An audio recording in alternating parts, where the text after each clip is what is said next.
Do you have a lack of self-confidence, doubt your own abilities, and have negative self-talk when it comes to your career? Do you worry that other people are going to find out that you really shouldn't be where you are and that you don't deserve the success that you have? If that's the case, you may be suffering from the imposter syndrome. In today's video, I'm going to discuss what the imposter syndrome is and 5 ways that you can ultimately overcome it.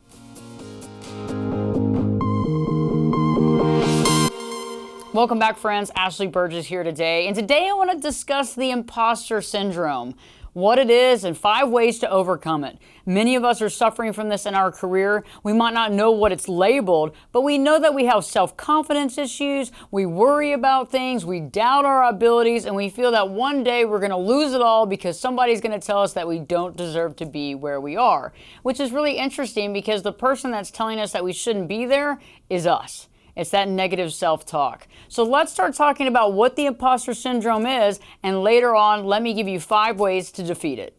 The imposter syndrome is a pattern of behavior where people actually doubt their abilities. They doubt their accomplishments, and they have that persistent, often internalized fear of being exposed as a fraud. 2 people actually defined the imposter syndrome back in 1978. That was Pauline Clance and Suzanne Imes. And so they actually labeled it as the imposter syndrome. I find it very interesting because I have many clients that actually suffer from this syndrome, and many of them are in very successful positions, very highly intelligent people, both men and women. Obviously, this syndrome affects both men and women, so it's not just one sex or the other, and so definitely everybody is affected. So you're probably wondering, how does the imposter syndrome feel? If I have it, how does it feel? Well, the first thing is that you lack self-confidence in what you're doing. So you question, your ability. And from questioning your ability and having that lower self-confidence, you have anxiety. We also have many doubts about our abilities, our skill set. We have doubts about that. We think that everybody else is better than us, that they all know the answers more than we do, and that we just pray that we can get through this next project, next deal at work, without being seen to be a fraud. And it's interesting because many of you who are out there that are experiencing the imposter syndrome have many achievements under your belt. You have many awards, and you've been recognized in the field of study and in your career for what you do. No matter how many promotions you get, you still don't seem to be able to turn off that negative self-talk, that negative broken record. And that's a commonplace when we feel that we have the imposter syndrome. I believe that our world is filled with 3 different types of folks. You have the folks that believe that they are the imposters, the imposter syndromes, the one that questions themselves all the time, questions their motive, questions their ability, the perfectionist, right? The second group is the group that believes that they're all that, and sometimes they're just not. And then the folks that are somewhere in the middle, right? I believe that having the imposter syndrome actually means that you're more qualified than other people.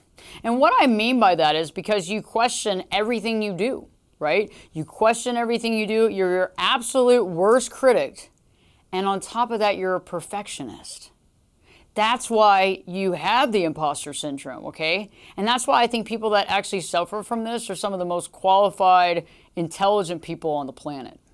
So let's talk about 5 ways that we can begin to overcome this and get into really living our life and really get into being able to be successful and be happy with that success. The first thing that I want you to do to begin to overcome this imposter syndrome is to evaluate what you honestly bring to the table, okay? And what I mean by what is your skill set, okay? What is the knowledge and information that you bring? What is the skill set? I want you to really evaluate that, even taking some time to journal that.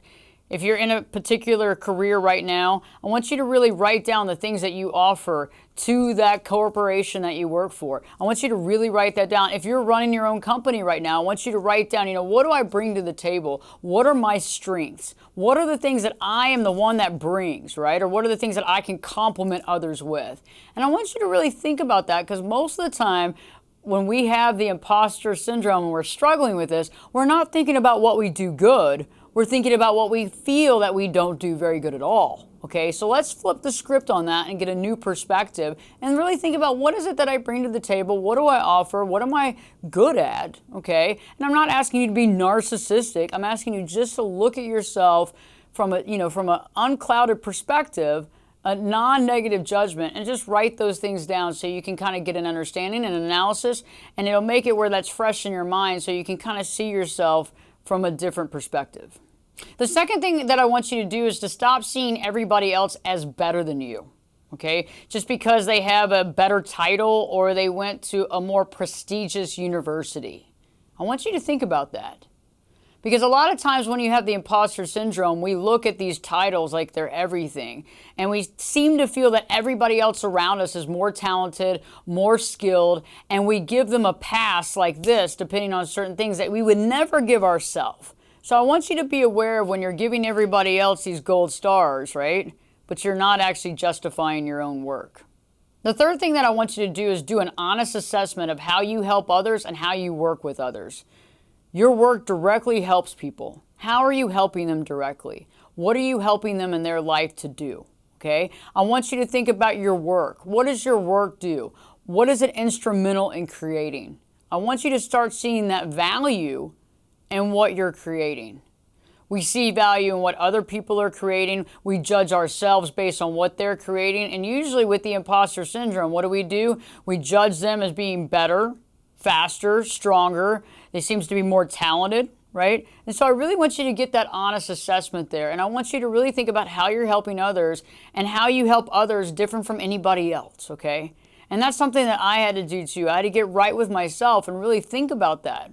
And it's important because we want to stay in our lane, but we also want to be able to see the value that we give, because once we see the value we give others, we're able to build on that. And when we believe in that value, we're actually able to give people more value. Okay, so if we're not believing ourselves, it's coming through in all we're doing, and we're also beating ourselves down, and we're not being at our highest good. The fourth thing that I want you to do is define your niche specialty. I don't want you to go outside of it, okay?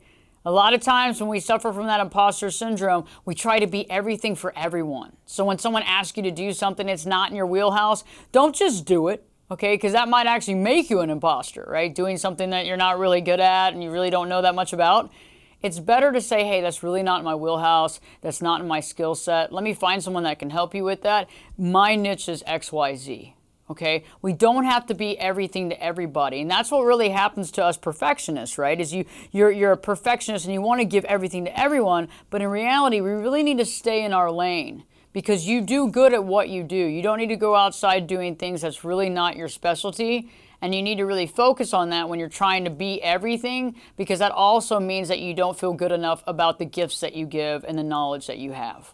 And one caveat on number 4, when we try to be everything to everybody, we dilute what we do well. Do you see what I'm saying? So don't dilute what you do well. And the only way that you know what you do well is by doing this analysis, okay? Because otherwise you don't feel like you do what you do well that well. So I want you to not dilute it. I don't want you to go out of your lane, and I want you to feel good about the gifts that you have. And last but not least, I want you to realize how the imposter syndrome goes back to you being a child.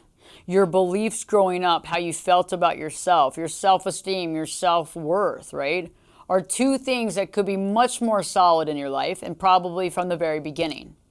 I want you to take this imposter syndrome as a cue to begin to work on you, okay?